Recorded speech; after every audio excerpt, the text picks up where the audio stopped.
हमारे साथ वक्त के सफ़र में खुश आमदीद, जहां हम अब्दुल्ला बिन जुदान की दिलचस्प कहानी को दरियाफ्त करेंगे। एक ऐसे शख्स की कहानी जिसकी ज़िंदगी मक्का के दिल में ज़िल्लत से अज़मत तक पहुंची। ये कहानी है छुटकारा, दौलत और एक ऐसे सबक की जो आज भी गूंजता है। आइए इस शानदार कहानी में घोंटा लगाएं।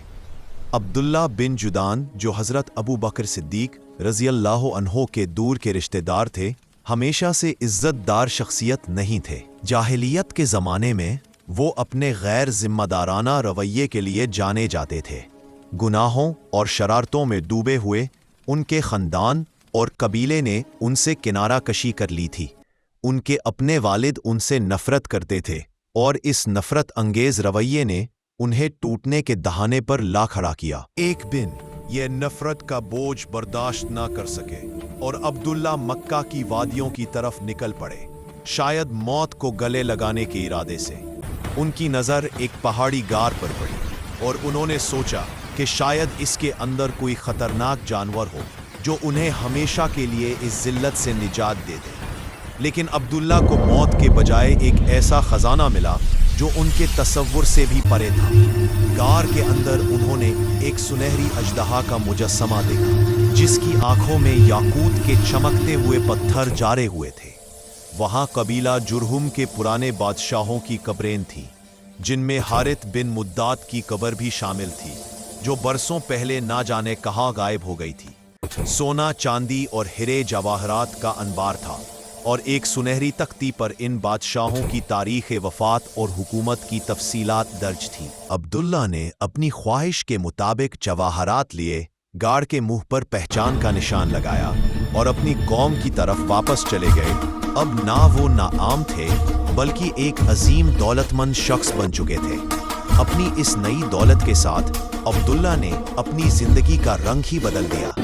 उन्होंने अपने कबीले वालों पर खुलकर दौलत लुटाई, गरीबों को खजूर, सत्तू और दूध से नवाजा।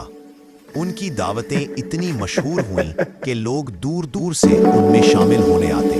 उन्होंने शाम की तरफ 2000 ऊँट भेजे, जिन पर गेहूं, शहद और घी लाद कर मक्का लाया गया। हर रात एक मुनादी करने वाला खाना काबा की छत पर चढ़कर ऐलान करता, हलुम्मो इला जफनत इब्ने जुदान, यानी इब्ने जुदान की दावत ताम में शामिल हो जाओ। उनकी फियाजी ने लोगों के दिल जीत लिए और कबीले ने उन्हें अपना सरदार मान लिया। लेकिन अब्दुल्ला बिन जुदान की कहानी सिर्फ दौलत और शोहरत तक महदूद नहीं। सही मुस्लिम में नबी करीम अलैहिस्सलातु वस्सलाम ने उनके बारे में फरमाया, ला यनफहु इन्नहु लम यकुल यौमन रब्बी इग़फिर लि खतियती यौमद्दीन, यानी ये सब कुछ उनके किसी काम न आया क्योंकि उन्होंने कभी अपनी बंदगी के साथ ये दुआ ना की, ऐ मेरे रब, क़यामत के दिन मेरी ख़ताओं को माफ़ कर दे। उनकी फयाजी के बावजूद उनका दिल सच्चे ईमान और तौबा से खाली रहा। ये कहानी हमें एक गहरा सबक सिखाती है। फयाजी और नेक अमल बेशक कीमती है, लेकिन अगर वो ईमान और इखलास के साथ ना हो तो उनका वज़न आखिरत में खाली रहता है। अब्दुल्ला बिन जुदान की ज़िंदगी हमें सिखाती है कि सच्ची नजात दुनियावी अमल से नहीं, बल्कि अल्लाह की तरफ रुजू करने वाले दिल से मिलती है। इस कहानी ने आपके दिल पर क्या असर छोड़ा? नीचे कमेंट्स में अपने ख्यालात शेयर करें और हमारे चैनल को सब्सक्राइब करें, लाइक करें और बेल आइकन दबाएं ताकि आप हमारी इस्लामी तारीख़ की मज़ीद दिलचस्प कहानियाँ देख सकें। मज़ीद मुतासिर कुन कहानियों के लिए अभी सब्सक्राइब करें।